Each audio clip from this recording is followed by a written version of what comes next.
vicinity, wearing a dark overcoat, light scarf, and a soft felt hat. Motorists are warned against icebound roads. The heavy snow is expected to continue, and throughout the country there will be a certain freezing, particularly at points on the north.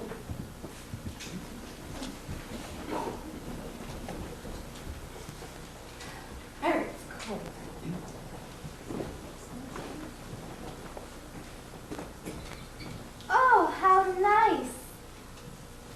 Oh, how stupid is Giles.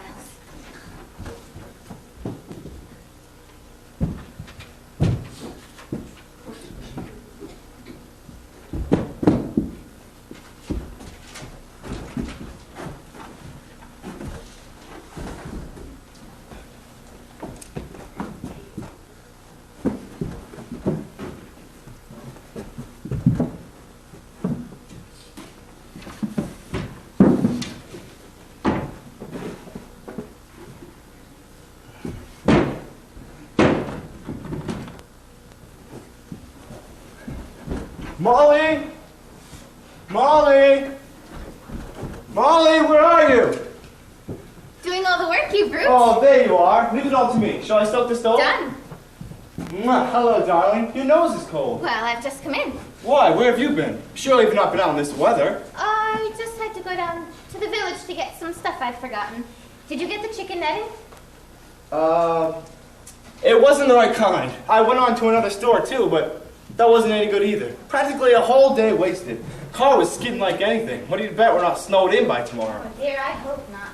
If only the pipes don't freeze. Oh, well, we'll have to keep the central heating well stoked up. Uh-oh, not too good. I wish they'd send that coal along. We're not going to need too much. I do hope everything goes well at first. First impressions are so important. Well, you've got everything ready, haven't you? No one's arrived yet, I suppose. Oh no, thank goodness. I think everything's ready.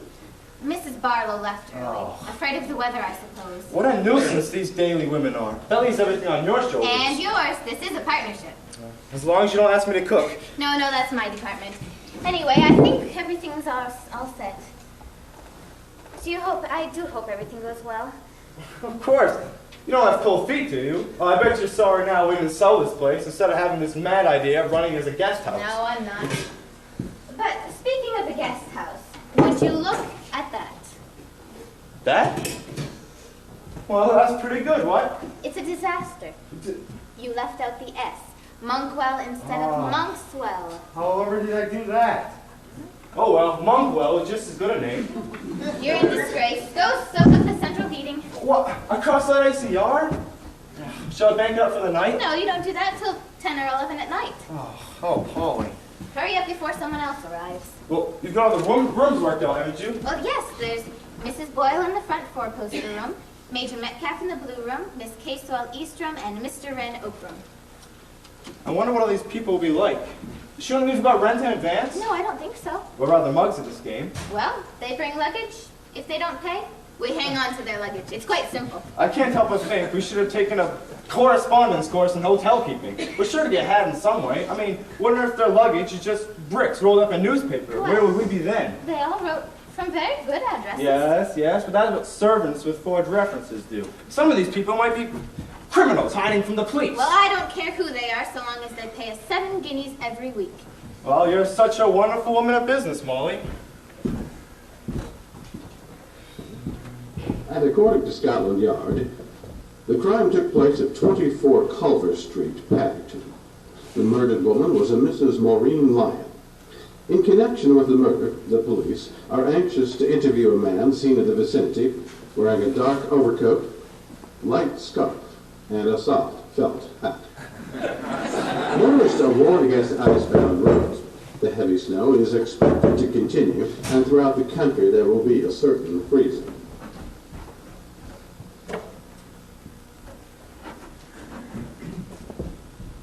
Oh, how do you do? Thanks so much. Oh, weather is simply awful. My taxi gave up at your gate. Wouldn't attempt to drive. No sporting instinct. Are you Mrs. Ralston? Yes. How delightful. My name's Wren. Well, how do you do, Mr. Wren? You know, you're not as all as I'd pictured you. I thought you'd be a retired general's widow, Indian Army. I thought the whole place would be simply crammed with Benares brass. Instead, it's heavenly. Quite heavenly. Lovely proportions. That's a fake. Ah, but this table's genuine. I'm really going to love it here. Have you got any waxed flowers or birds of paradise? Well, no, I'm afraid we haven't. What a pity. What about a sideboard? A purple, plummy, mahogany sideboard with great solid carved fruits on it? Yes, we have in the dining room. In here? I must see it.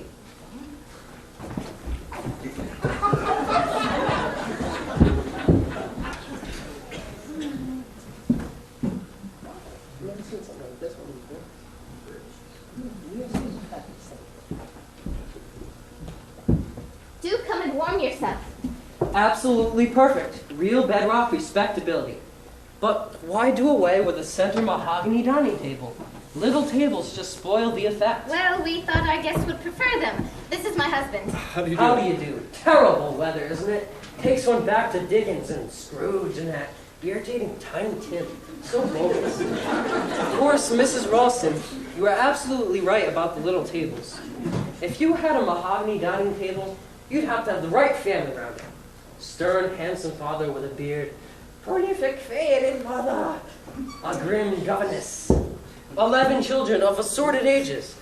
And somebody called Poor Harriet, the poor relation, who acts as a general dog's body and is very, very grateful for being given a good home. I'll take your suitcase upstairs for you. Which one did you say? The oak room? Yes. I do hope it's got a four-poster with little chintz roses on it. It hasn't. I don't think your husband is going to like me. How long have you been married? Are you very much in love? We've been married just a year. Would you like to come see your room? Ticked off. But I do still like knowing about people. I mean, I think people are so madly interesting. Don't you? Well, I suppose some are and some are not. No, I don't agree. They're all interesting. Because you never really know what anyone is really like. Or what they're really thinking. For instance, you don't know what I'm thinking right now. Do you? Not in the least. You see, the only people who really know what people are really like are artists. And they don't even know why they know it. But if they're portrait painters, it comes out on the canvas. Are you a painter? No, I'm an architect. My parents, baptized me Christopher in hopes that I would become an architect. Christopher Wren, as good as halfway home. Of course, people always laugh about it and make jokes about St. Paul's. However, who knows, I may yet have the last laugh. Christopher Wren's prefab nest may yet go down in history. I'm really going to like it here. I find your wife most sympathetic. Indeed. And really, very beautiful. Don't be absurd. There, isn't that like an English woman? Compliments always embarrass them. Now, European women take compliments as a matter of course. But English women have all the feminine spirit beat out of them by their husbands. There's something very boorish about English husbands. Why don't you come up and see your room? Shall I? Would you like to go stoke up the hot water boiler?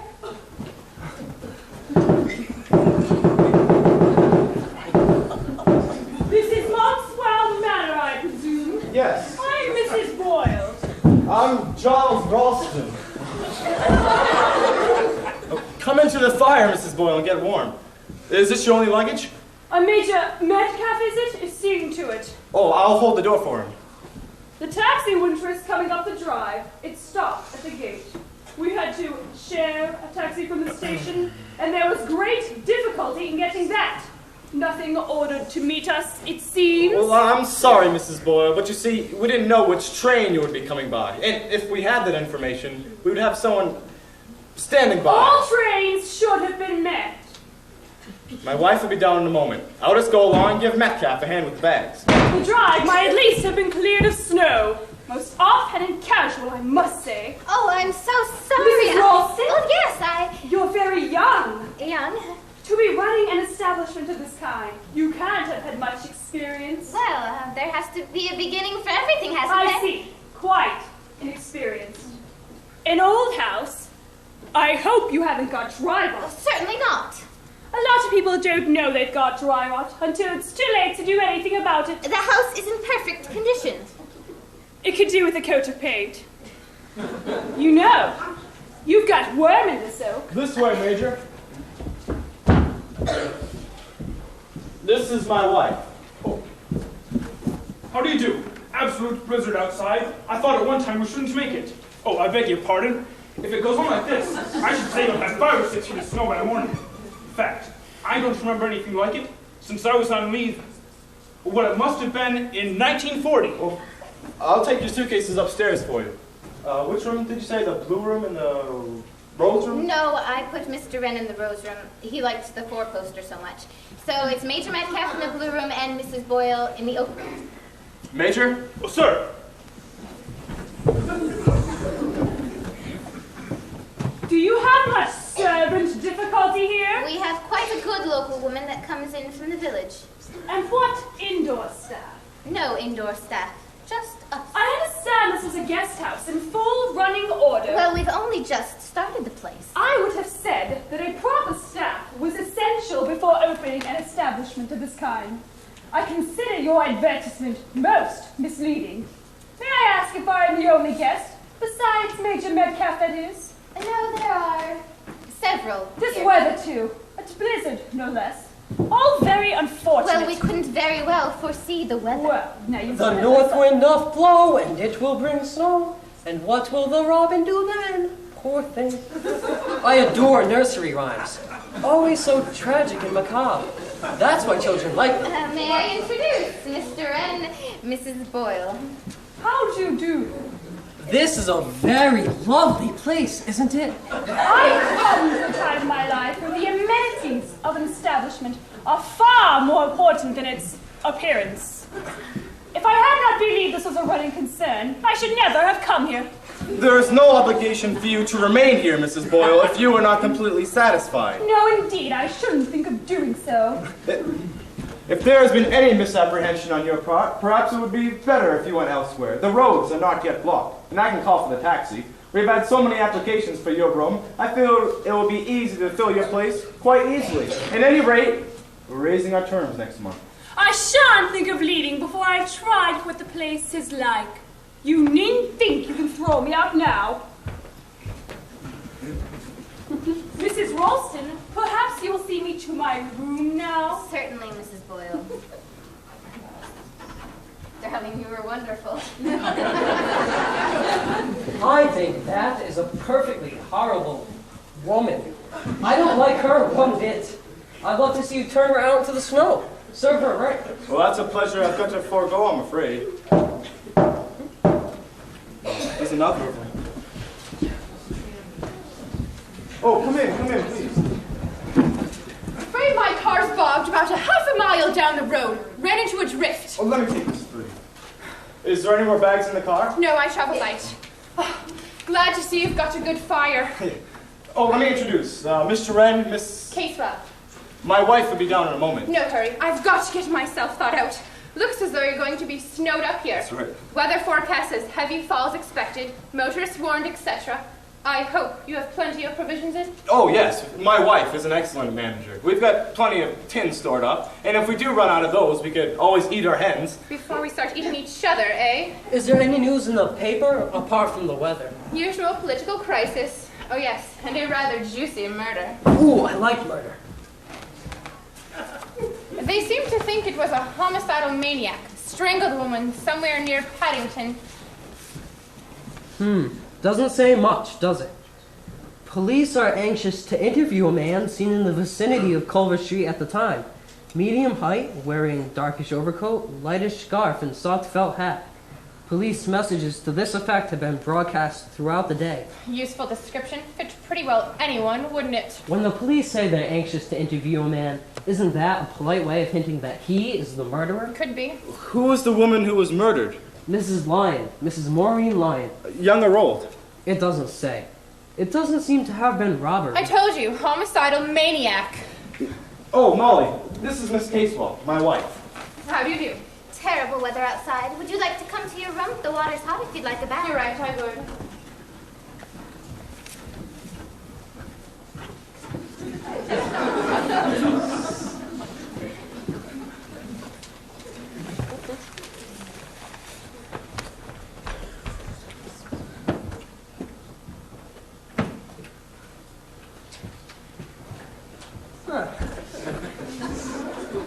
Jack Horner sat there in the corner, eating his plum pie. He stuck in his thumb and pulled out a plum and said, "What a good boy am I." Well, I must get out to the kitchen and get on with the dinner. Mrs. Boyle really frightens me, but Major Metcalf seems all right. We must have a good dinner. I was thinking of opening 2 tins of minced beef and cereal, and mashing the potatoes, and a tin of peas, and there's stewed pigs and custard. Do you think it would be all right? I think that would be fine. Maybe not very original, perhaps, but... Do let me help. I adore cooking. Why not an omelet? You've got eggs, haven't you? Oh, well, yes, we've got plenty of eggs. Our hens don't lay as well as they should, but we do put down a lot of eggs. Well, if you've got a bottle of cheap, any type of wine, you could add it to the minced beef and cereals, did you say? Give it a continental flavor. Just show me where the kitchen is, and I dare say I shall have an inspiration. Well, come on.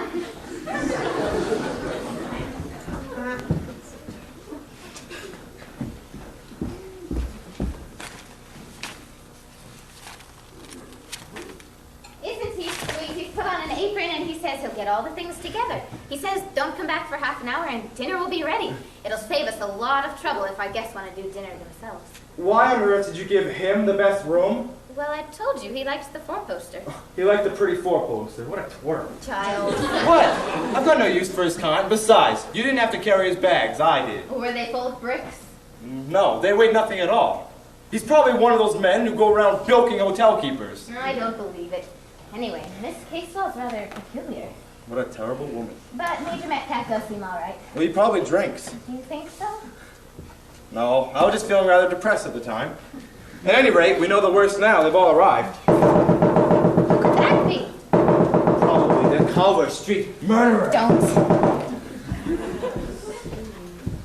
Oh, sit. Oh, 1,000 pardons. I am... Where am I? This is Monkswell Manor Guest House. But what a stupendous good fortune. Mana! What an answer, Claire. A guest house and a charming hostess. My Rolls Royce, alas, has run into a snowdrift. A blinding of snow everywhere. I do not know where I am. Perhaps I think to myself, I shall freeze to death. And then I take a little bag. I stagger through the snow. I see it before me, a big iron gate, and a habitation I want to save. Twice I found in the snow as I come up your drive. But at last I arrive, and immediately a despair it turns to joy. You can let me have a room, yes? Well, yes. It's a rather small room, I'm afraid. Naturally, you have other guests. Well, yes, we've only just started the place. Charming. Charming. What about your luggage? That is of no consequence. I will lock the car securely. Yes, but wouldn't it be better to get it in? No! No, I can assure you on such a night as this, there will be no thieves abroad. And as for me, my wants are very simple. I have all that I need, here in this little bag. Yes, all that I need. Well, why don't you get warm by the fire? I'll see to your room. It is a rather cold room because it faces north, but all the others are occupied. You have several guests then? Oh, yes, there's Mrs. Boyle and Major Metcalf and Miss Casewell and a young man named Christopher Wren. And now you. Yes! The unexpected guest. The guest that you did not invite. Who came from nowhere, out of the storm. It sounds quite dramatic, does it not? But then now, I tell you this. I complete the picture. From now on, there will be no more arrivals. And no departures either. By tomorrow, perhaps even already, we are cut off from civilization. And no butcher, no baker, no milkman, no daily papers. Nobody and nothing but ourselves. That is admirable. It could not suit me better. My name, by the way, is a Permachini. Oh, yes, ours is Ralston. A Mr. and Mrs. Ralston. And this is a Monkswell Manor Guest House. Perfect! Ha ha ha! Perfect! Ha ha ha!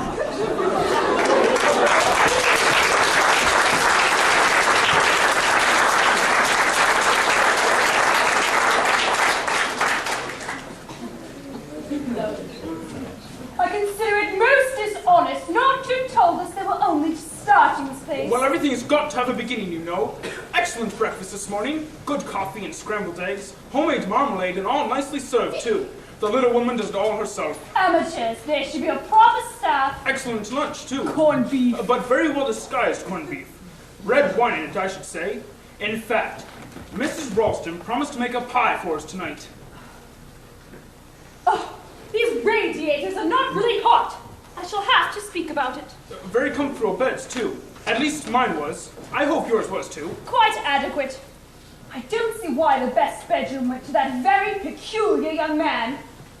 He got here ahead of us. First come, first serve, you know. From the advertisement, I got quite a different picture of what I thought the place would be like. A much larger place altogether, with bridge and other amenities. Regular old Tabby's delight. I beg your pardon. Yes, I quite see what you mean. No, I don't think I'll stay here long. No, I don't suppose you will.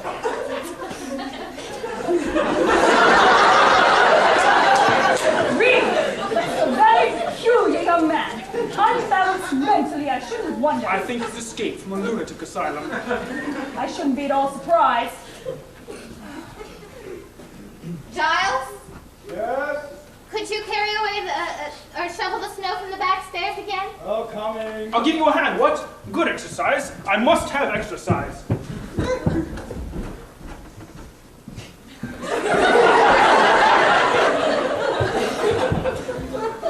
Oh, I'm sorry. It's all right. Really? What an incredible young woman. Doesn't she know anything about housework? Carrying a carpet sweeper through the front hall? Aren't there any back stairs? Oh, yes, nice back stairs. Very convenient if there were a fire. Then why not use them? Anyway, all the housework should have been done before lunch. I gather our hostess had to cook the lunch. Amateurs. There should be a proper staff. Not very easy to get nowadays, is it? No, the lower class seem to have no idea of their responsibilities. Poor old lower classes got the bit between their teeth, haven't they? I gather you're a socialist. Oh, I wouldn't say that. I'm not a red, just pale pink. I don't take much interest in politics. I've lived most of my life abroad. I suppose conditions are much easier abroad. I don't have to cook and clean, as I gather most people have to in this country. This country has gone sadly downhill. Not what it used to be. I had to sell my house last year. Things were just too difficult. Hotels and guest houses are easier. I suppose they solve some of one's problems. Are you over in England for long? Depends. I've got some business to attend to. When I am done, I shall go back. To France? No. Italy? No.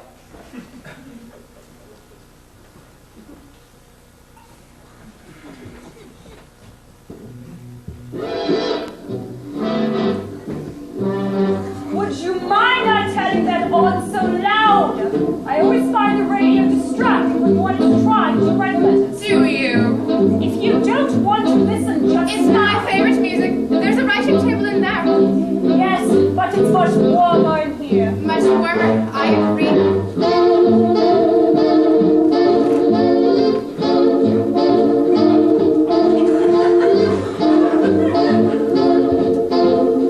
Old witch. Oh, Hello? wherever I go, that woman seems to hunt me down. And she glares at me. Positively glares. Turn that down a bit. Is that alright? Oh yes, it served its purpose. What purpose? Tactics, boy. Oh, you mean her. She'd pinch to the best chair. I've got it now. You drove her out? You drove her out? I'm glad. I'm very glad. I don't like her one bit. Let's think of things we can do to annoy her, shall we? I do wish she would go away from here. In this, not a hope. But when the snow melts... Oh, when the snow melts, lots of things may have happened. Yes, that's true.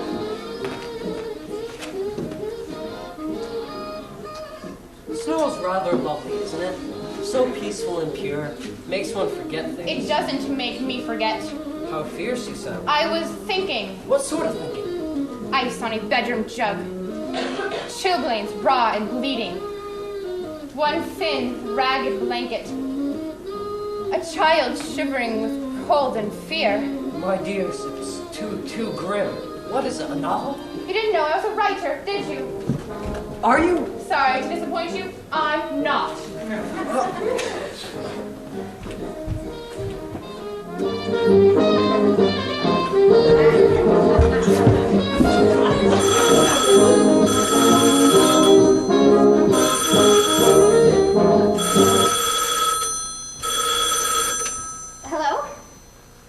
Oh, yes, this is Monkswell Manor Guest House. Oh, I'm sorry, he can't come to the phone right now. This is Mrs. Ralston speaking. The Berkshire Police? Oh, yes, Superintendent Hogben. Well, I'm afraid that would be quite impossible. You see, we're quite snowed up. There's no way he could ever get here. Oh, I understand, but really, Hello? Hello? Molly, do you know there's another spade around? Giles, the police have just rung up. What? Trouble with the police, eh? They're sending out a sergeant or inspector or somebody. But he'll never get here. That's what I said, but he seems quite sure that he would. But nonsense, not even a jeep could get through today. Anyway, what's it all about? That's what I asked, but he wouldn't tell me. He just said to impress on my husband to listen very carefully to Sergeant Trotter, I think it was, and to follow his instructions implicitly. Isn't it extraordinary? What on earth do you think we could have done? You don't suppose it's those nylons from Gibraltar? I did remember to get the wireless license, didn't I? Yes, it's in the kitchen drawer. I had a rather near shave with the car the other day, but that was entirely the other fellow's fault. We must have done something. Yeah, it probably has to do with running this place. Probably ignored some tin pot regulation of some ministry or other. Practically impossible to avoid it nowadays. I wish we never started this place. We're snowed up and everyone is cross, and we shall run out of all our reserve tins. Oh, darling, cheer up. Everything seems to be going all right at the moment. I filled the coal scuttles, I brought in some more wood, I done the hens, and I stoked the stove. And I'll go get some more killing pretty soon. But you know, Molly, it must have been something pretty desperate for them to send a lieutenant trekking through all the snow. It must have been something pretty urgent. Ah, there you are, Mr. Ralston. Do you know that central heating in the library is practically stone cold? I'm sorry, Mrs. Boyle, but you see the price of the coal is up there these days, and if you... I am paying 7 guineas a week. 7 guineas. And I do not want to freeze. I'll go and stoke it up. Mrs. Ralston, if you don't mind my saying so, that is a very peculiar young man you have staying here. His manners and his ties. Does he ever brush his hair? Christopher Wren is an extremely brilliant young architect. I beg your pardon. I said Christopher Wren is an architect. My dear young lady, I have naturally heard of Sir Christopher Wren. He was an architect. He built St. Paul's. You young people seem to think no one is educated but yourselves. I meant this Christopher Wren. His parents named him Christopher in hopes that he'd become an architect. And he is one, or nearly one, so it turns out all right. Sounds a fishy story to me. But I should make some inquiries about him if I were you. What do you know of him? Just as much as we know about you, Mrs. Boyle, that you both pay us 7 guineas a week. And that is all I need to know, and all that concerns me. It doesn't matter whether I like my guests, or whether I don't. My dear, you are young and inexperienced, and should welcome advice from someone more knowledgeable than yourself. And what of this foreigner? What about it? You weren't expecting him, were you? To turn away a bona fide traveler is against the law, Mrs. Boyle. You should know that.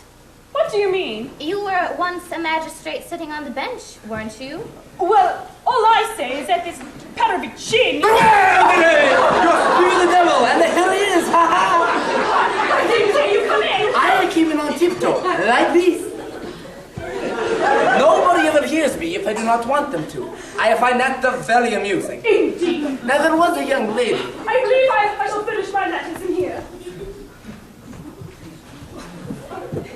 My charming hostess looks upset. What is it, dear lady? Oh, it's just the snow this morning is making everything so difficult. Yes, the snow makes things difficult, or else it makes them easy. Yes, very easy. I don't understand. No, I suppose there's a lot you do not know. I think, for one thing, you do not know very much about running a guest house. Well, I dare say we don't, but we do mean to make a go of it. Bravo! Bravo! And I'm not such a very bad cook. You are, without a doubt, an enchanting cook. May I give you a little word of warning, Mrs. Ralston? You and your husband must not think in trusting, you know. Have you references with these guests of Well, yours?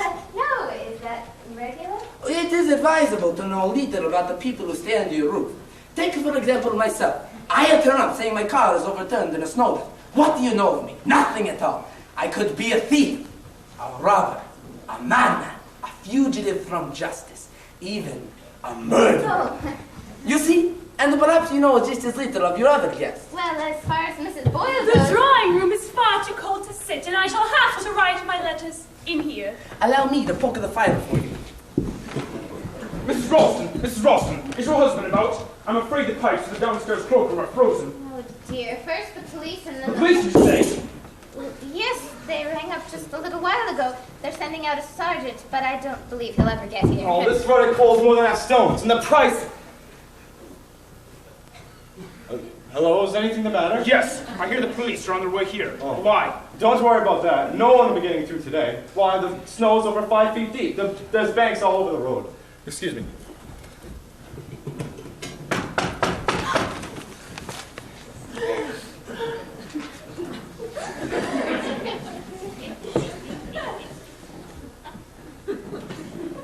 Are you Mr. Ralston?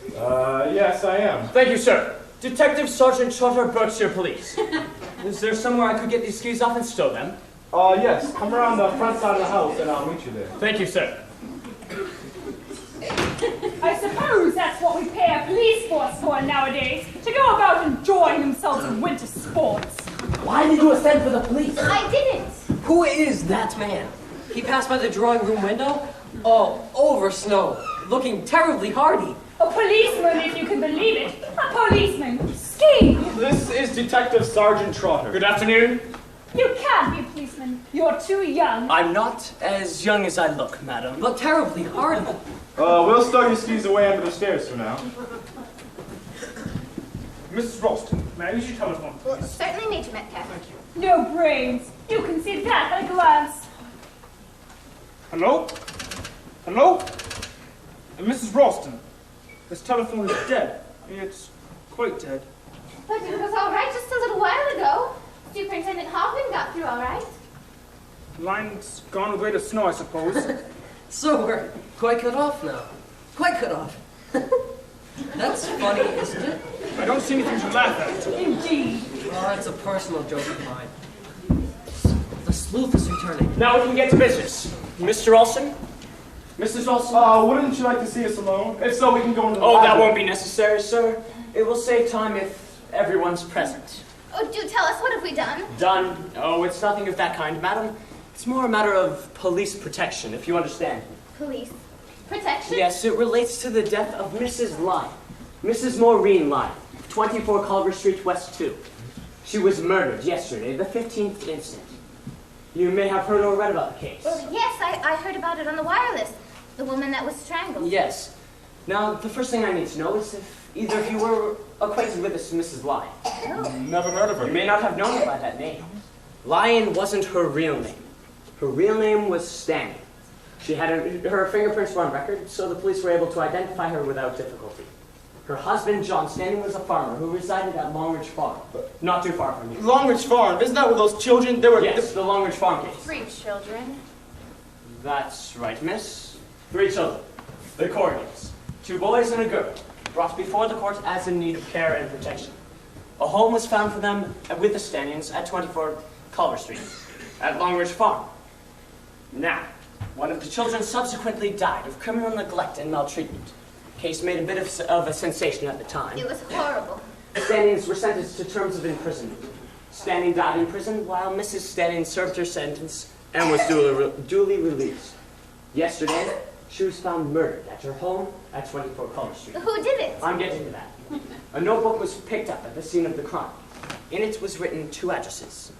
First was 24 Culver Street. Second was Monkswell Manor.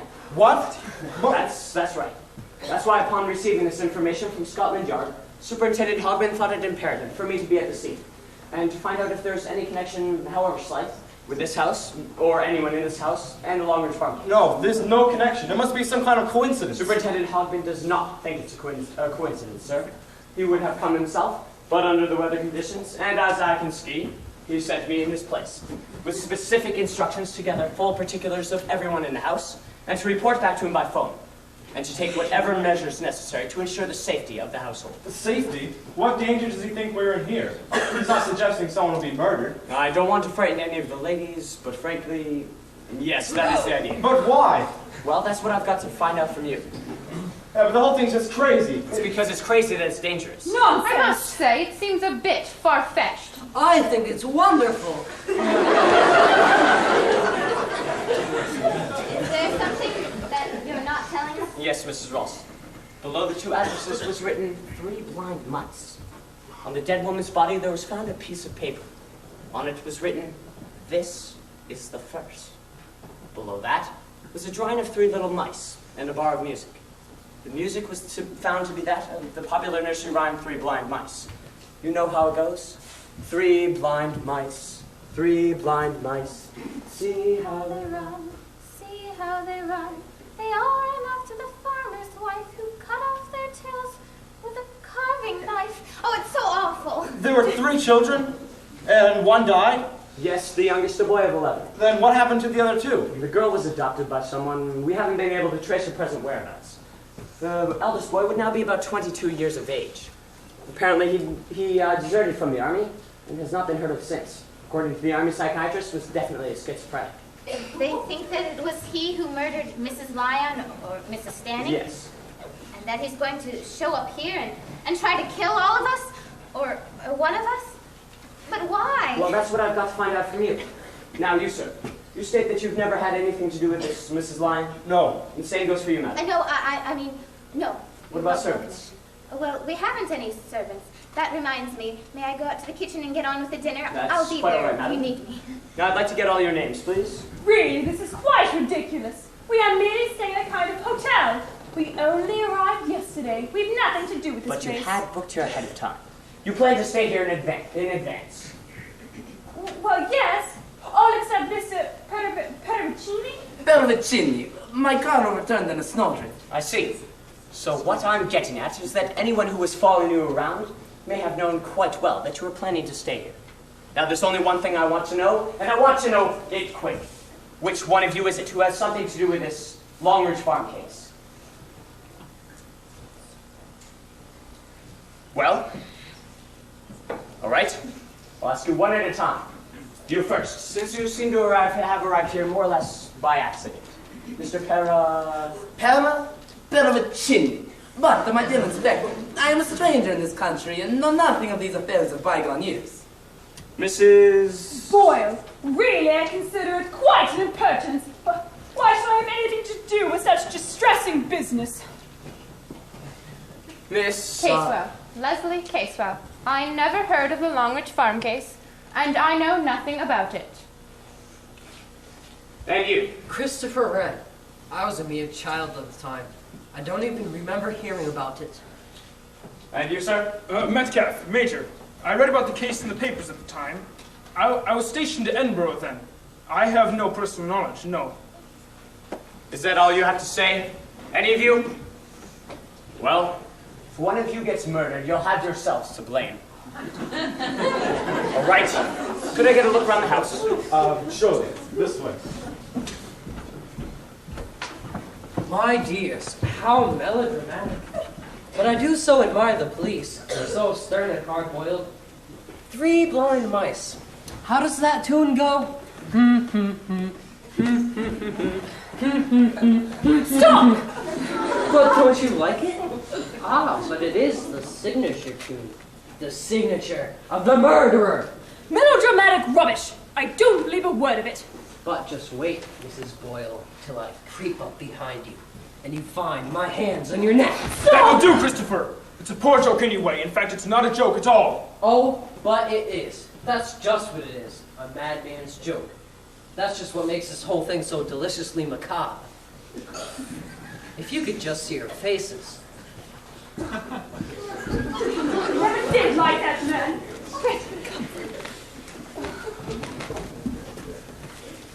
Where's Giles? Taking our policeman on a conducted tour of the house. Your friend, the architect, has been behaving in a most abnormal manner. The young fellows seem nervy nowadays. I dare say he'll grow out of it. Nerves. I've no patience for people who say they have nerves. I haven't any nerves. No? Perhaps that's just as well for you, Mrs. Boyle. What do you mean? I believe you were one of the magistrates on the bench at the time. In fact, you were responsible for sending those 3 children to Long Ridge Farm. Really, Major Metcalf, I can hardly be held responsible. We had reports from welfare workers. Reports? The farm people were kind. They seemed the most anxious to have the children. Eggs and fresh milk, a healthy outdoor How can you private say life. that? Kicks, blows, starvation, and a thoroughly vicious couple. But they were very civilly spoken. You can't go on that. So, I was right. It was you. One tries to do a public duty and one gets abuse.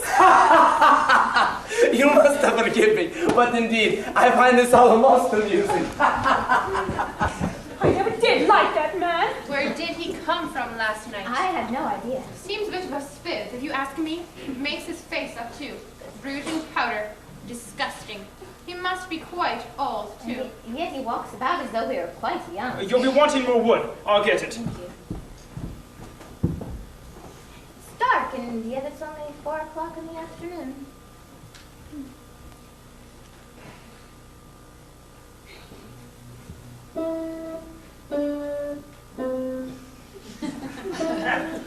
I believed I left my utensils here.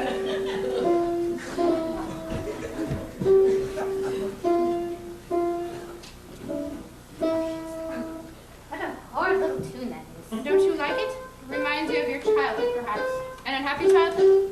No, I was very happy as a child. You were lucky, Weren't you? No. I'm sorry. But all that's a long time ago. One gets over things. Perhaps. Or doesn't one? Hard to say. They say that what happens when you're a child matters more than anything else. They say. They say who says? Psychologists. Oh, humbug. Just a lot of nonsense. I've no use for psychologists and psychiatrists. Well, I never really had much to do with them. A good thing for you haven't. It's all a lot of hooey. The whole thing. Life's what you make of it. Go straight ahead. Don't look back. Well, sometimes one can't help looking back. It's a question of willpower. Perhaps. I know. Well, I expect you're right. But sometimes things happen that make you remember. Don't give in. Turn your back on them. Is that really the right way? I wonder. Maybe one really ought to face them. Depends on what you're talking about. Sometimes I don't even know what I am talking about. Nothing from the past is going to affect me. Except in the way that I wanted to. Well, everything's all right upstairs.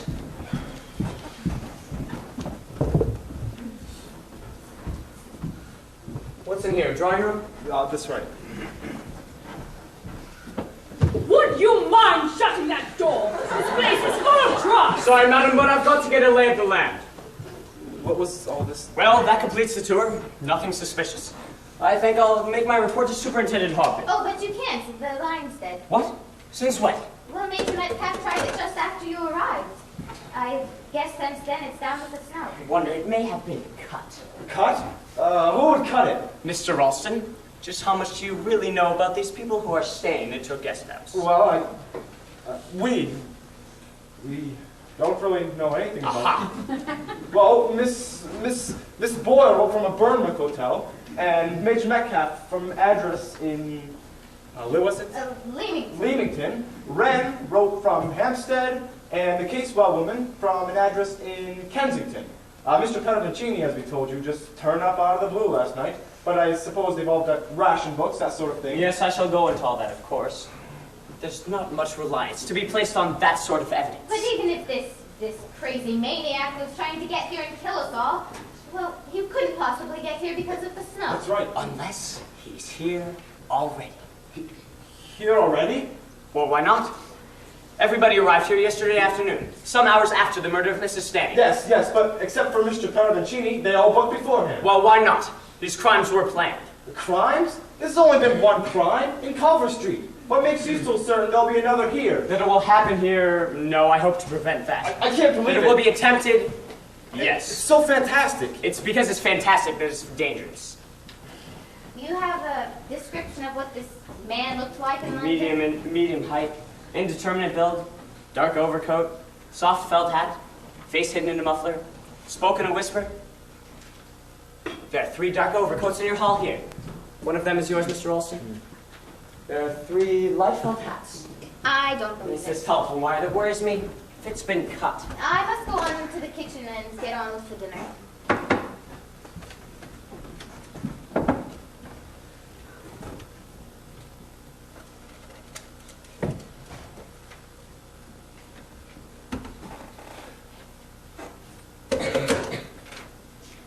Is there an extension? Excuse me, did you say something? Yes, I asked if there was an extension. Yes, up in the bedroom. Go up there and try it for me, will you?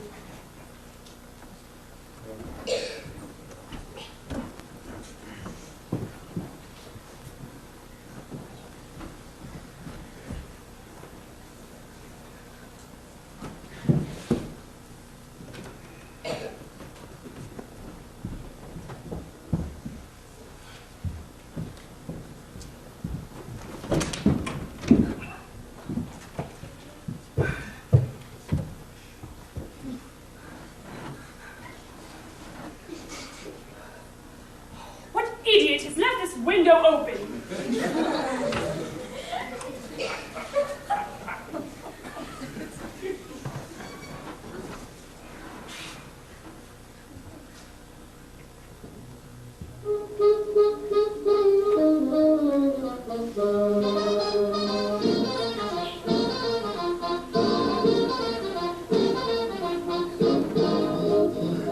Oh, it's you. I can't find any program worth listening to. Here! Why'd you turn on the lights?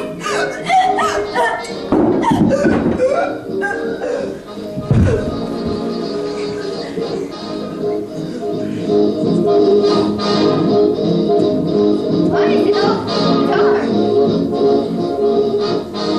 My goodness, what a noise!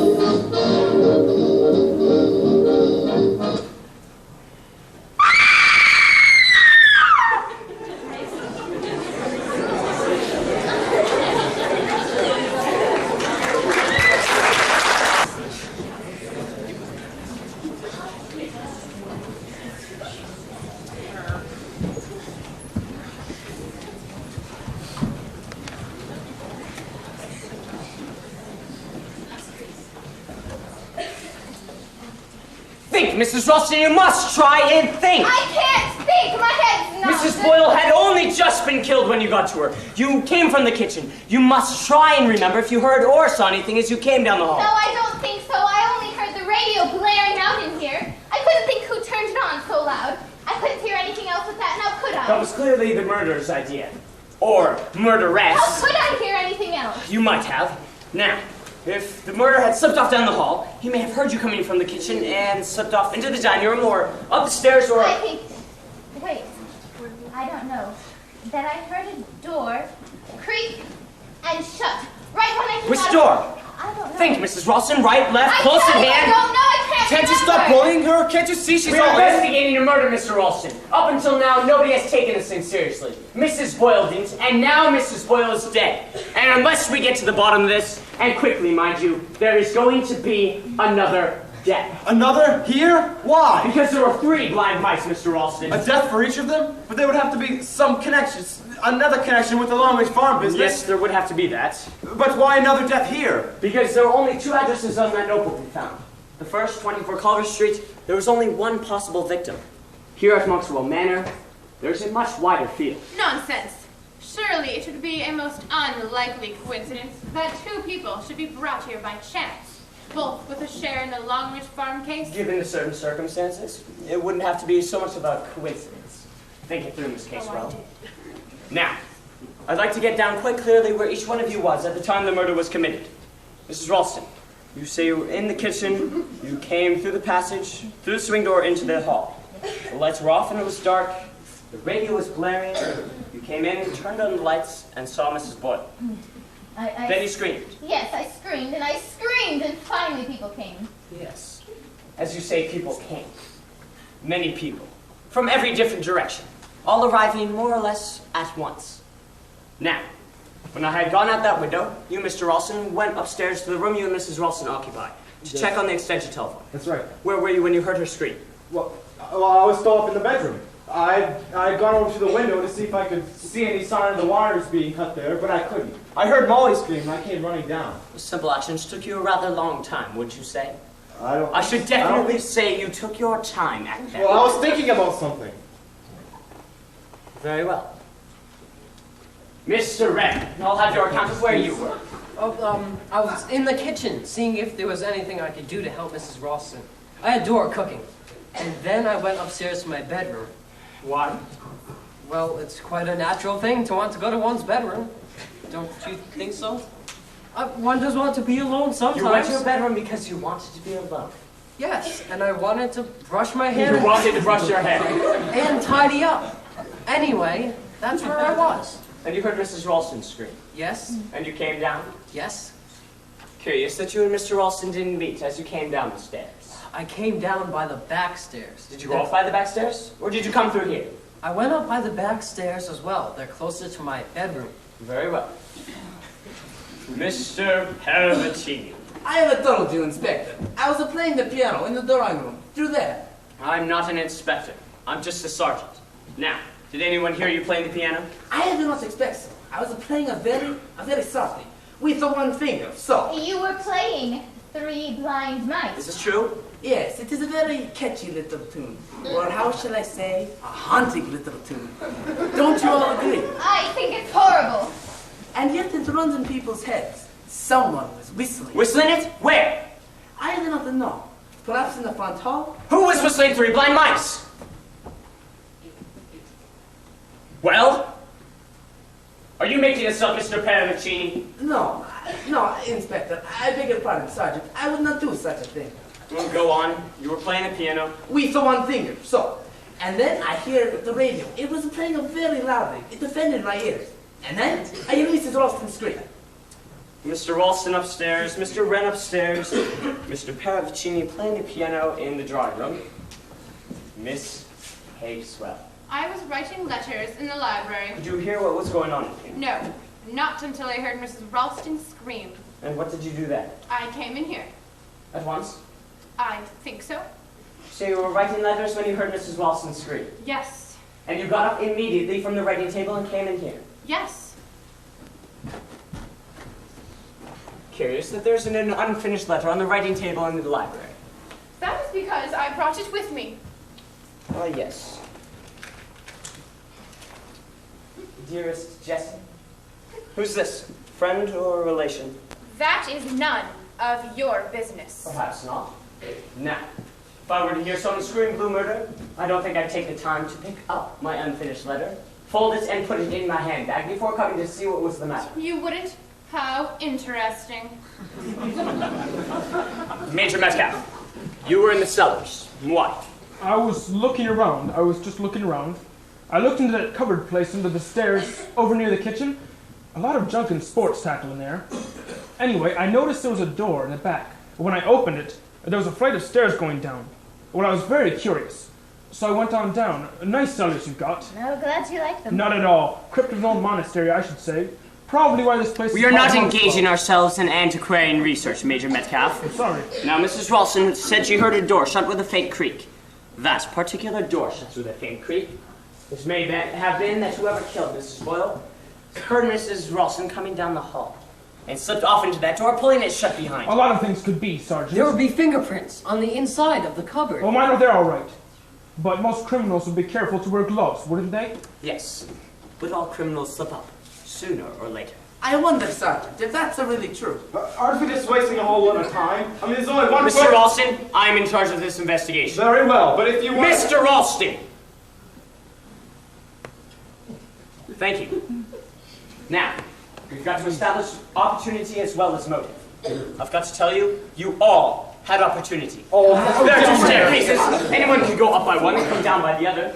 Anyone could go down to the cellars, at the cupboard near the kitchen door, and come up at the bottom of the stairs here in the trap door. Now, the vital fact is that you were all alone at the time the murder was committed. But, Sergeant, you speak as if we're all under suspicion. In a murder case, everyone is under suspicion. Yes, but you know pretty well who killed the woman in Culver Street. They think it's the eldest of those Longridge farm children. The one with the mental problems, who is 22 years of age. And he's the only one here who fits the bill. It's not true. It's not true. You're all against me. Sergeant. Everyone's always been against me.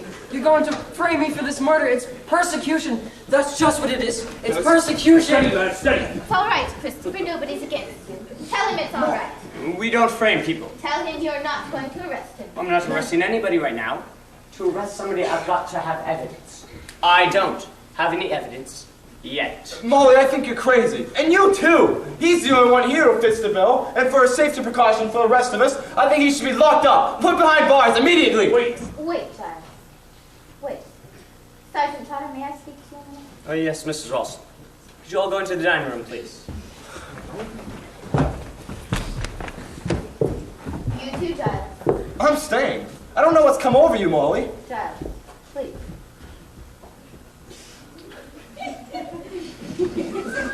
Yes, Mrs. Ralston. What is it you'd like to say to me? Sergeant Trotter, you think that this crazy homicidal maniac must be the eldest of those 3 children at the farm. We don't really know but anything you don't right know now. that, do you? No. All I know is that the woman who joined with her husband in the maltreatment of these children has been killed. And that the woman magistrate who is responsible for sending the children to Longridge Farm has also been killed. Now, the telephone wire that links me with the outside has been cut. But you don't even know that. No, Mrs. Ralston, it was definitely cut. Right outside by the front door. I found the place.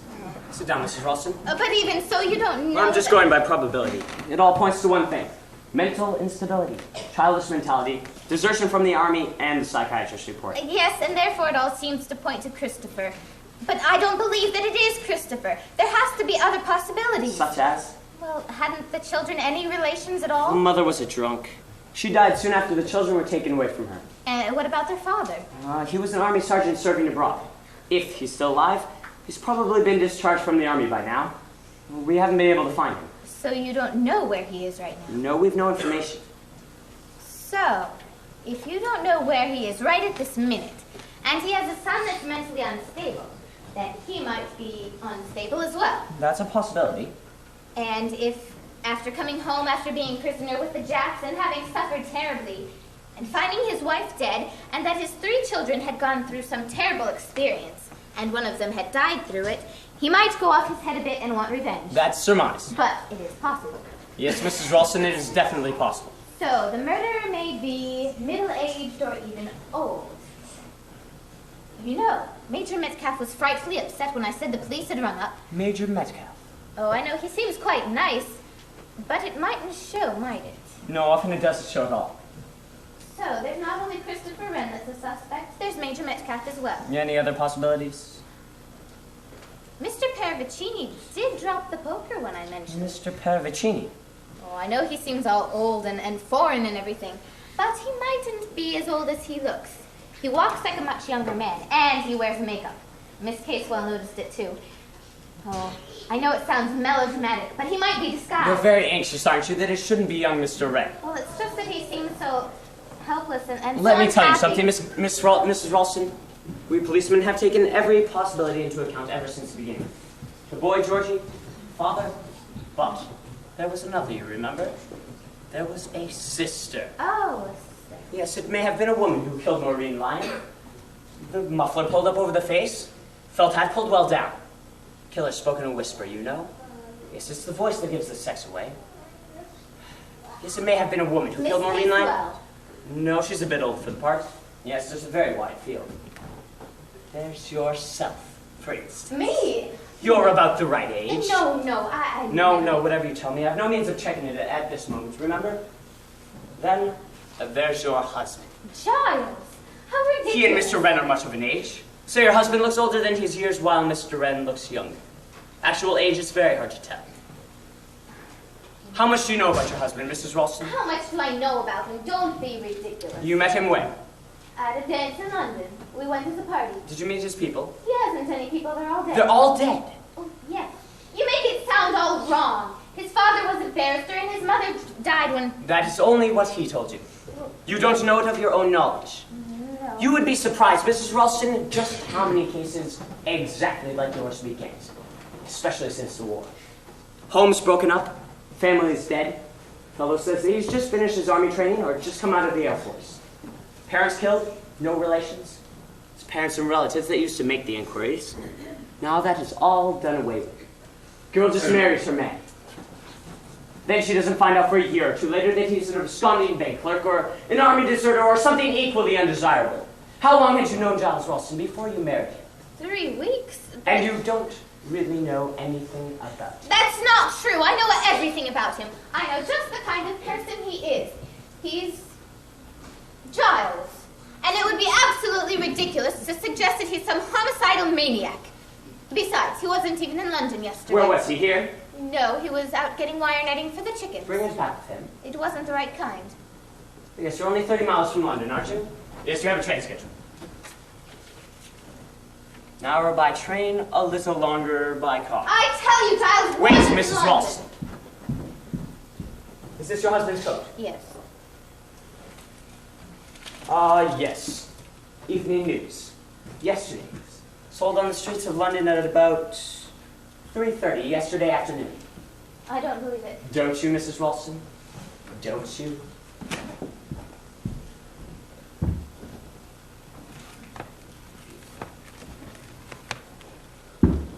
Molly, Oh, you startled me. where is he? Where has he gone? Who? The sergeant. No, he went out that way. I've got to get away from here. Somehow, some way. Is there anywhere I could hide? In the Hide? house? Why? Well, they're all so frightfully against me. They're going to say I committed these murders, particularly your husband. Don't worry about him. Anyway, you've got to stop running away from things. Why do you say that? Well, it's true, isn't it? Oh, yes. It's quite true. You've got to grow up sometime, Chris. I wish I hadn't. Your name isn't really Christopher Wren, is it? No. And you're not really an architect? No. Then why did you... Call myself Christopher Wren? It just amused me. And then they used to laugh at me at school and call me little Christopher Robin. Robin, Wren, Association of Ideas. Well, it was terrible being at school. What is your real name? We needn't go into that. I ran away whilst I was doing army service. It was all so beastly. I hated it. Yes, I'm just like the unknown murderer. I told you, I was the one who fit the bill. You see, my mother, Oh, yes, your mother. everything would have been all right if she hadn't died. She would have taken care of me and looked after me. You've got to stop being looked after for the rest of your life, Christopher. Things happen, and you've got to face them. One can't do that. Yes, one can. You mean you have? Yes. It must have been something very bad. It was terrible. I've never forgotten it. Something to do with Giles. No, it was long before I met Giles. You must have been very young, almost a child. I think that's what made it so difficult. I just can't forget it. I try to put it out of my mind. I try never to think about it. So, you're running away too. Running away from things instead of facing them. Well, I guess in a way I am. You know, considering I never met you until yesterday, we seem to know each other rather well. Yes, it's odd, isn't it? Well, I suppose we have a sort of sympathy between us. So, you think I ought to just stick it out? Well, frankly, what else can you do? I might pinch the sergeant's skis. I'm very fond of skiing. That would be frightfully stupid. It would be like admitting you're guilty. The sergeant thinks I'm guilty. No, he doesn't. At least, I don't know what he thinks. I hate him. I hate him! I hate him! Who? The sergeant! He puts things into your head, things that can't be true. That just can't possibly be true. What is all this? Out with it. Do you see this? Yes? It's a London paper, and it was in Giles' overcoat pocket. But Giles wasn't even in London yesterday. Well, if he was here all day... But he wasn't. He was off racing around the countryside getting wire netting for the chickens. Maybe he did go to London after all. Is that so why bad? shouldn't he tell me he did? Well, with news of this murder. But he didn't know about the murder. Or did he? Did he? Surely, you don't think... The sergeant doesn't... I don't know what the sergeant thinks. And he puts things into your head, and you begin to doubt. People that you think you know and love well, and they start to become like strangers. That's what happens in a dream. You're among friends, and then suddenly you look at their faces, and they're not your friends any longer. They're just people pretending. Maybe you can't trust anyone. Maybe everyone's a stranger. Don't say things like that. I seem to be interrupting something. We were just talking. I must get out to the kitchen and get on with the dinner. I'll give you a hand. No, you won't. Child. Tete-a-tetes aren't very healthy things at present. You stay out of my kitchen, Ren, and you stay away from my wife. But really, look here. Stay away from my wife, Ren. She's not going to be your next victim. So that's what you think about me. I've already said so, haven't I? There's a killer loose in this house, and it seems to me that you fit the bill. I'm not the only one who fits the bill. I don't see who else does. How blind you are. Or do you just pretend to be I blind? tell you, I'm looking after my wife's safety. So am I. I'm not going to leave you alone in here with her. What? Please, go, Christopher. I'm not going. Christopher, please, go. I shan't be far away. What is all this? Molly, you must be crazy. Perfectly prepared to shut yourself away in the kitchen with a homicidal maniac. He isn't. You've only got to look at him to know who's barmy. He isn't. I tell you he's not dangerous. I'd know if he were. And besides, I can take care of myself. That's what Mrs. Boyle said. Child, don't. What is there between you and that wretched boy? What do you mean by between us? I'm sorry for him, that's all. Perhaps you met him before. Perhaps you suggested to him to come here, and you both pretend to meet for the first time. Child. All cooked up between you, wasn't it? How dare you suggest such Rather things? odd that he would just come and stay in an out-of-the-way place like this. No odder than Mrs. Boyle or Major Metcalf or Miss Casewell should. You know what? I read once in the paper that these homicidal cases were able to attract women. I guess they were right. Where'd you first know him? I'd never met him until yesterday. Yeah, that's what you said. Perhaps you've been running up to London to meet him on the sly. You know perfectly well that I haven't been to London in weeks. You haven't been to London for weeks? No. Is that so? It's perfectly true. Then what's this? This is the glove you were wearing yesterday. You dropped it. I picked it up when I was talking to Sergeant Trotter. See what's inside of it? A London bus ticket. Oh, So it seems that you didn't only go to the village yesterday, you went to London as well. All right. While I was safely away, racing around the countryside. While you were safely away, racing around the country. Come on, admit it. You went to London. All right. I went to London. All right. So did you. What? So did you. Where did you get that? It was in your overcoat pocket. Oh, come on. Anyone could have put it there. Did they? No. You were in London. All right. I was in London. Get away from me. What's the matter? Don't touch me.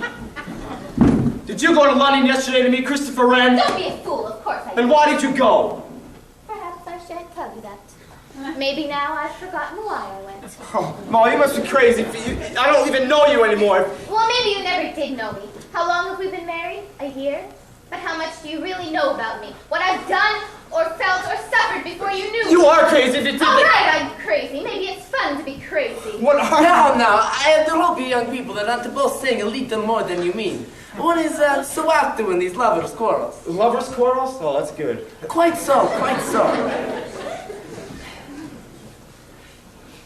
Not been married long, I imagine. I don't think that's any of your business, Pervantini. No business at all. I just came in to say that the sergeant cannot find his keys, and I'm afraid he's very annoyed.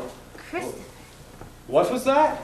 He wants to know if you'll by any chance remove them, Mr. Ross. Of course not. Mr. Ralston! Mrs. Ralston! Did either of you two remove my skis from the cupboard near the kitchen door? Certainly not. Somebody's taken them. What made you happen to look for them? The snow's still lying. I need help here. Reinforcements. I was going to ski over to the police headquarters at Market Hampton to report on the situation. And now you can't. Dear. Somebody has seen to it that you certainly shan't do that. What did you mean when you said Christopher just now, Molly? Nothing. So, a young architect has elected, has he? Is that true? Well, no. Did you take my skis, Mr. Wren? No, why should Mrs. Ralston seems to think I that you... just thought that maybe since he likes skiing so much, Christopher might want to get a little exercise. Exercise? Listen here, people. Someone has taken my only possible communication with the outside world. Oh, it's everyone in here at once. I think Miss Casewell's in the library. I'll go get her. I left Major Metcalf in the dining room. Major Metcalf! He's not there. I'll try and find him.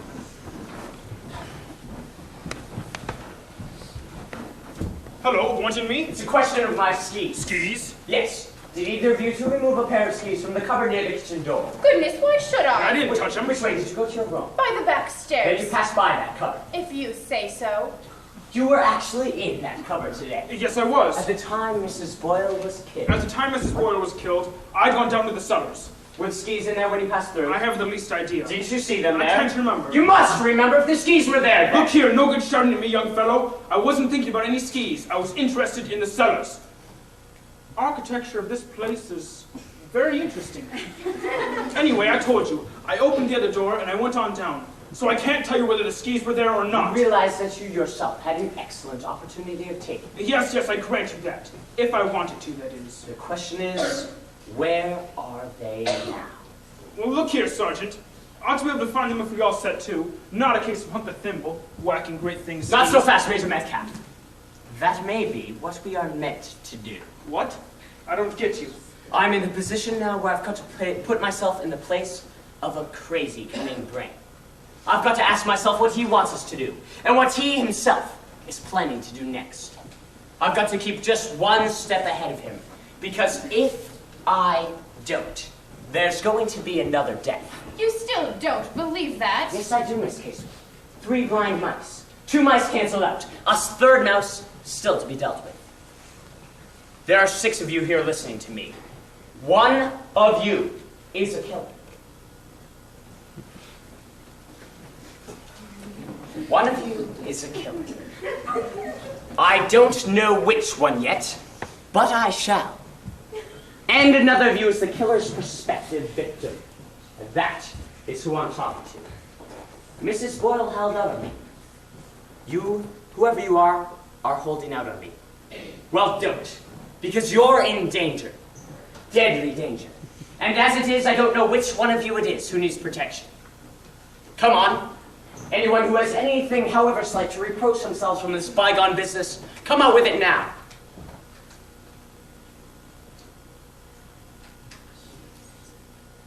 All right?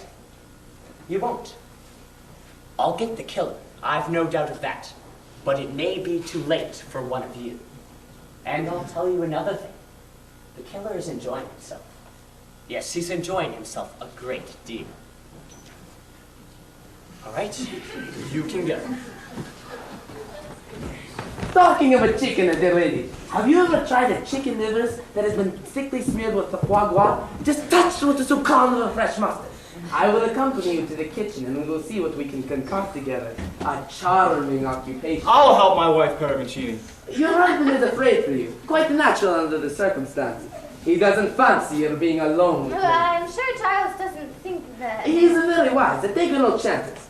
How can I prove to you, or to him, or to our dogged sergeant, that I am not, in fact, a homicidal maniac? So difficult to prove a negative. And then again, suppose I am... Oh, don't! But such a gay little tune. She cut out their tails with a carving knife. Snick, snick, snick. Just what the child would adore. Stop frightening my wife at once. Oh, it's silly of me, I know.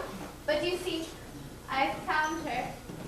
And her face was all purple. I just can't forget it. It is difficult to forget. You are not the forgetting type. I must go to the kitchen. The potatoes are falling to pieces and... Oh, Giles! What did you say to the lady to upset her? Me? Sergeant. I was just having a little innocent fun. There's fun that's nice, and there's fun that's not so nice. Now I do wonder what you mean by that, Sergeant. I've been doing a little wondering about you. Indeed. I've been wondering about that car of yours, and how to overturn your subject so conveniently. Inconveniently, you mean, don't you, Sergeant? That rather depends on how you look at it. Now, just where were you headed for when you had this accident? I was on my way to see a friend. In this neighborhood? Not so very far from here.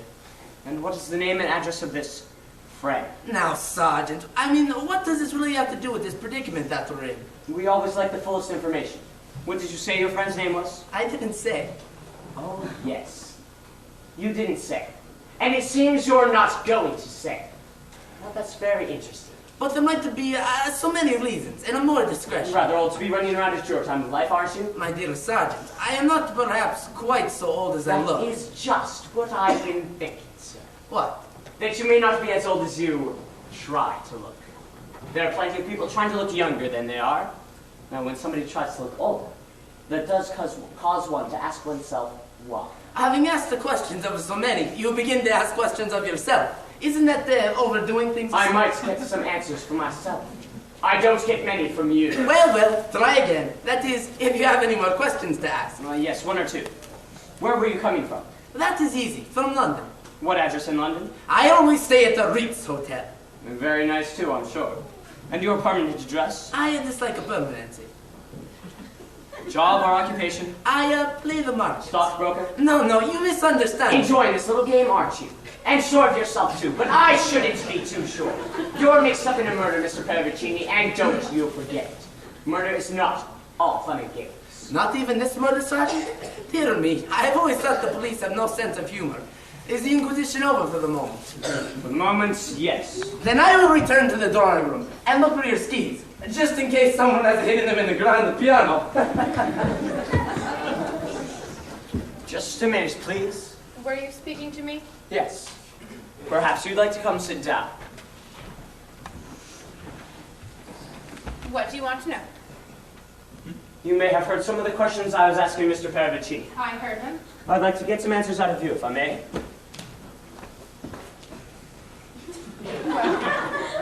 What do you want? Full name, please. Leslie Margaret Catherine Catherine? Cato. I spelled the K. What's up? Address? Via Mariposa, Pineta Yor, Mallorca. That's in Italy. It's an island, a Spanish island. And your address in England? Care of Morgan's Bank, Leadenhall Street. No, the English address? No, How long have you been in England? a week. And you've been staying since your arrival At the when? Leadenbury Hotel, Knightsbridge. What brought you to Monkswell Manor, Miss Casewell? I wanted somewhere quiet, in the country, And how long did you or do you plan to stay here? until I have finished what I came here to do. And what was that? And what was that? What? What is it you came here to do? I beg your pardon. I was thinking of something else. You haven't answered my question. I really don't see, you know, why I should. It's a matter that concerns me alone, a strictly private affair. All the same, Miss Casewell. No, I don't think we'll argue about it. Would you mind telling me your age? Not in the least. It's on my passport. I am 24. 24? You were thinking I look older. That is quite true. Is there anyone in this country who can vouch for you? My bank can assure you as to my financial position. I can also refer you to a solicitor, a very discreet man. I'm in no position to offer you a social reference. I've lived most of my life abroad, In Mallorca? in Mallorca and other places. Were you born abroad? No, I left England when I was 13. You know, Miss Casewell, I can't quite make you out. Does it matter? I don't know. What are you doing here? It seems to worry you. It does worry me. You say you went abroad when you were 13. 12, 13, thereabouts? And you don't... What was your name then? I told you, I don't remember. What? There are some things one does not simply forget. Possibly. Unhappiness, despair. I dare say. What is your real name? I told you, Leslie Margaret Catherine. Catherine? What are you doing here? Oh! Well, I always thought police weren't allowed to give people the third degree. I have merely been interrogating Miss Casewell. You seem to have upset her. There, what has he done? Oh, it's nothing. It's just, oh, this murder. It came over me suddenly. I'll go upstairs. It's impossible. What's impossible? 6 impossible things before breakfast, like the Red Queen. Yes, it's rather like that. My dears, you look as though you've seen a ghost. Well, I've just seen something I should have seen earlier. Blind as a bat I've been. But now we may be able to get somewhere. The police have a clue. Yes, Mr. Wren. At last, the police have a clue. I want everyone assembled in here at once. You know where they are. Giles and Molly are in the kitchen. I was just with Major Metcalf. We were looking for your skis. We looked in the most entertaining places. All to no avail. I don't know where Paravicini is. You get the others, I'll get Paravicini. Mr. Paravicini! Paravicini! Paravicini! Yes, sir. What can I do for you? A little Bo policeman has lost his skis and doesn't know where to find them. Leave them alone and they'll come home, dragging a murderer behind them. Sit down, Mr. Alton, Major Metcalf, Mrs. Ralston. Must I come now? It's very inconvenient. There are more important things than meals, Mrs. Ralston. Mrs. Boyle, for instance, won't be needing another meal. That's a very tactless way of putting it. Sorry, Major, but I want cooperation, and I intend to get it. Mr. Ralston, would you mind going up and getting Miss Casewell? She's just gone to her room. No. Tell her it will only be a minute. Have your skis been found, Sergeant? Not yet. but I think I have a very shrewd suspicion of who may have taken it, and why they may have been taken. I won't say anything else at present. Please don't. I always think explanations should be kept to the very end. Sit down, Miss Casewell. Mrs. Ralston. Now, I want all your attention, please. You may remember that after the murder of Mrs. Boyle, I took statements from you all. These statements related to your positions at the time the murder was committed. These statements were as follows. Mrs. Ralston in the kitchen. Mr. Paravicini playing the piano in the drawing room.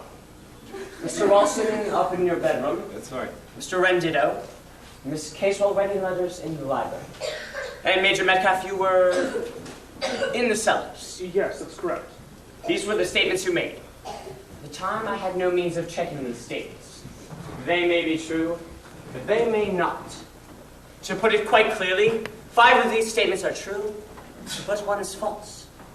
Which one? 5 of you were telling the truth, and 1 of you was lying.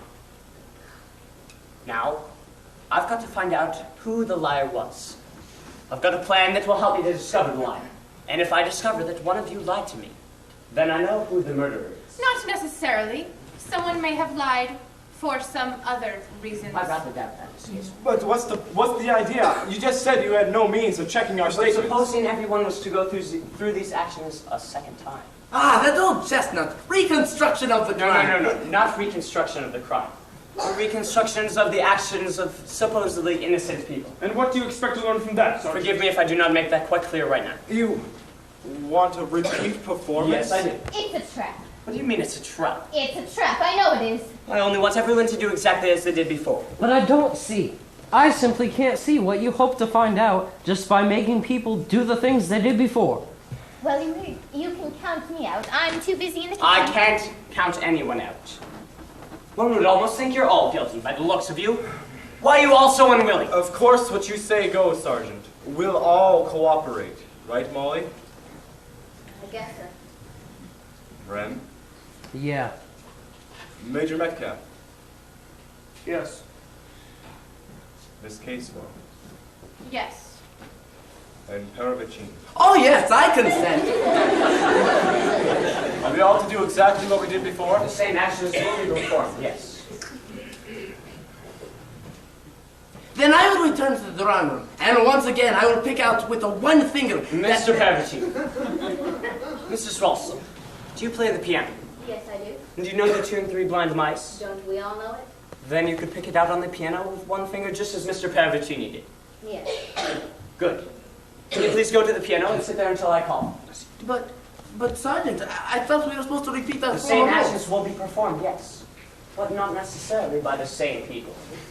Thank you, Mrs. Ralston. I don't see the point. There is a point. It's a means of checking up on the original statements.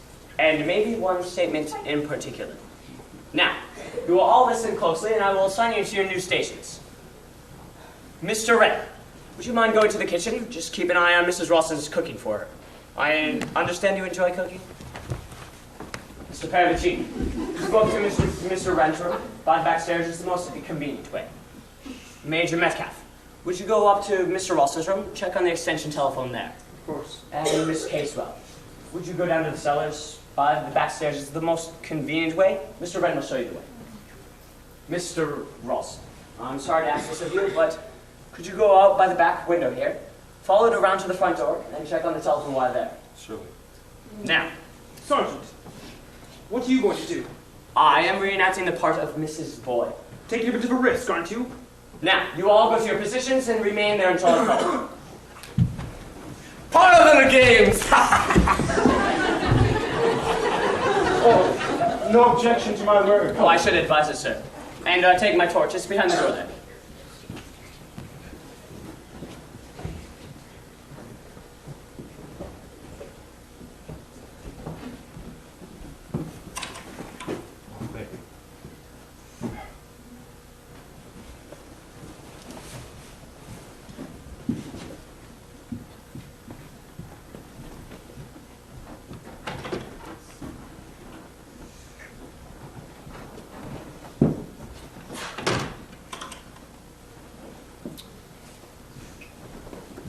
Mrs. Ralston, count to 20 and then begin to play.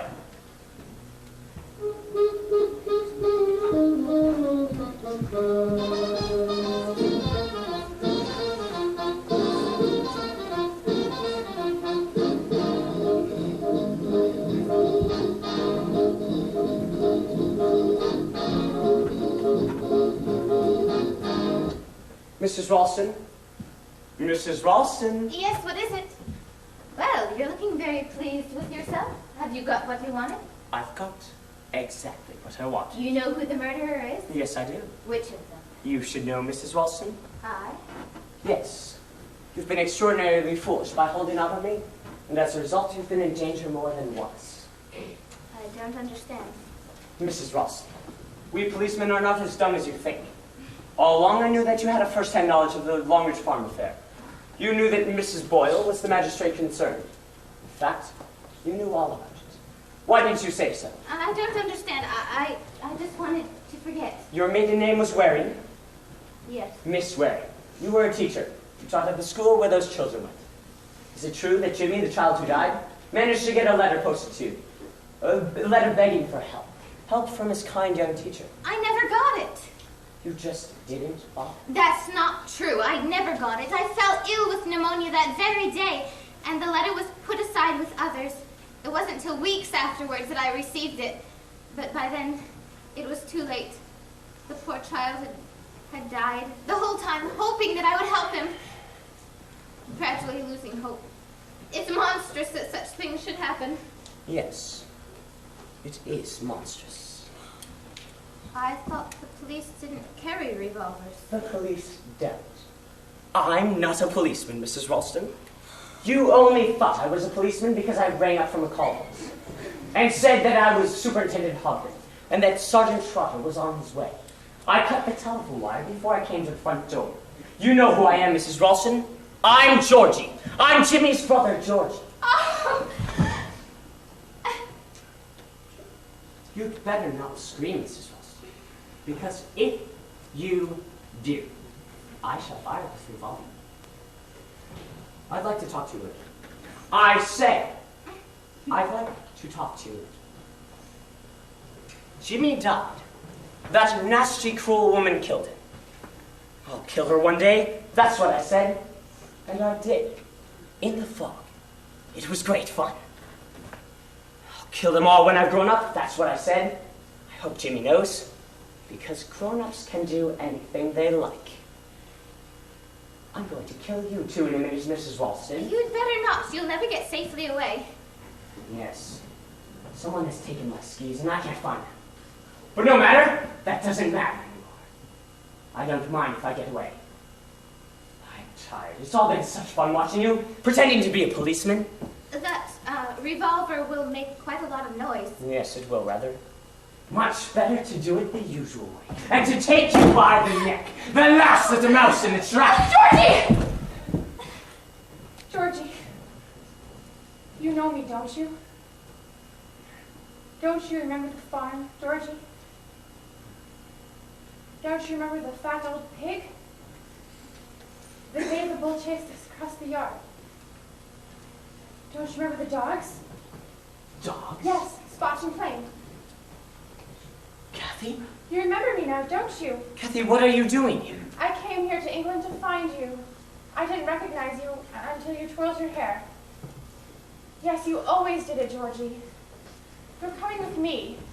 You're coming with me. Where are we going? Someplace safe. Well, they'll look after you. And make sure you don't do any more harm. You're right, Mrs. Ralston. Ralston! Ralston! Molly! Molly! Charles! Oh, you're all right? How's Charles! Ron? Who would have jumped to his charter? Oh, he's mad. He's quite mad. Yes, but you...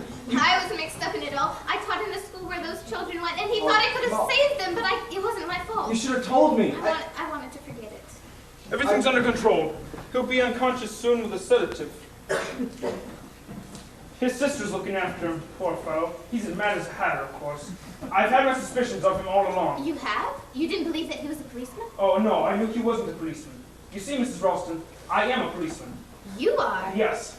As soon as we found the notebook with Monksville Manor written on it, we saw it was vital to have someone on the spot immediately. When it was put to him, Major Metcalf agreed to let me take his place. I just couldn't understand it when Trotter showed up. And Casewell is his sister? Oh, yes. It seems she recognized him, but just before this last business. She didn't know what to do, but thankfully came to me about it just in time. Oh, it's starting to thaw outside. Help should be here pretty soon.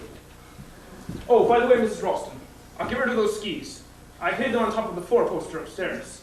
And I thought it was a pair of bikinis. Well, I gather they'll examine his car rather thoroughly. I wouldn't be surprised if they found 1,000 or so switch washers in the square wheel. That's his line of business, you know. It's a nasty little bit of goods.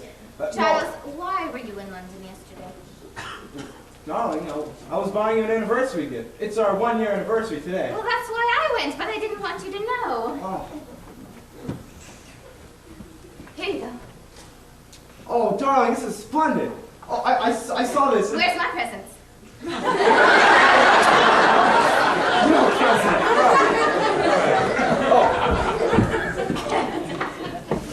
Oh. Here you are. It's a hat. But I practically never wear one. Well, just for best. Oh, well, darling, it's lovely. Well, put it on. Oh, not till I get my hair done properly. Well, it's all right, isn't it? The lady said it was the best thing in hats. Mrs. Ralston! Mrs. Ralston! There's a terrible smell of burning coming from the kitchen. Oh, my pie!